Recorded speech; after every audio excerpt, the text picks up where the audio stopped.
একটা ভাই খুবই মন খারাপ করে বসে আছেন। ভাই তোমার নাম কি? মুয়ার সেলিম মল্লিক। এই দোকানটা তোমার? দোকানটা তুমি ইউজ করো নাকি, মানে তুমি চালাও? এই দোকানটা কত বছর ধরে চালাচ্ছ? 4 বছর। এদিকে একটু তাকাও, ক্যামেরা দিয়ে তাকাও। 4 বছর ধরে চালাচ্ছ? ও, তোমার বাড়িতে কে কে আছে?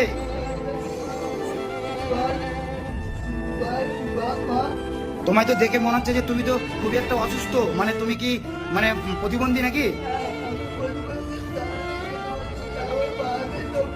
ডানাতে খেতেও পারেন না, যা হয় সবকিছু বানাতে। ও, আর কি বলবো বন্ধুরা, দেখুন একটা কতটাই অসুস্থ একদম এই দোকানে। মানে তুমি কি বাড়ির বড় ছেলে নাকি? তো তাহলে তোমাকে মোটামুটি এই দোকান থেকে প্রতিদিন তুমিই দোকান চালাও?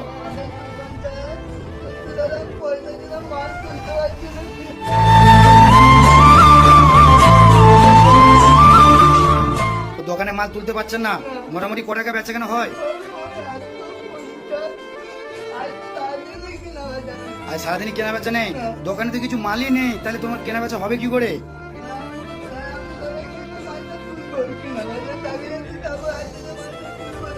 আর তোমার বাবা তাহলে কি করে?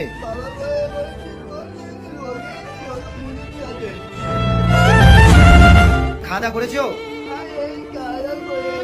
এই খাওয়া দাওয়া করে আসলে। আর এখানে যে তোমাকে দোকানটা তুমি দিয়েছো, এটা একটা প্রতীক খালার মধ্যে দোকানটা, এখানে কি দোকানটা তাহলে গেট ফেট তো কিছুই নেই, তাহলে প্রতিদিন তোমাকে আবার দোকানটা তুলে নিয়ে যেতে হয় নাকি?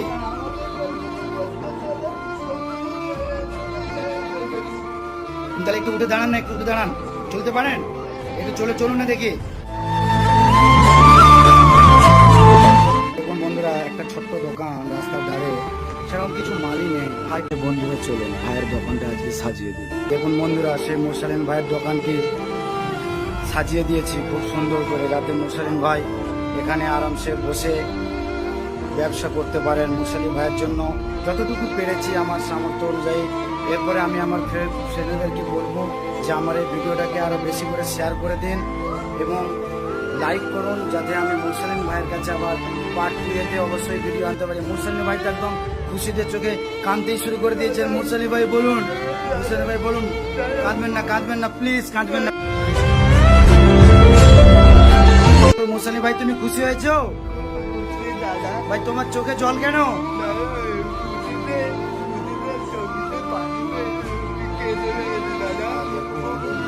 মানুষ যখন অনেকটাই খুশি হয় তখন তার হৃদয় থেকে এরকম ভাবেই চোখ দিয়ে পানি এসে যায়।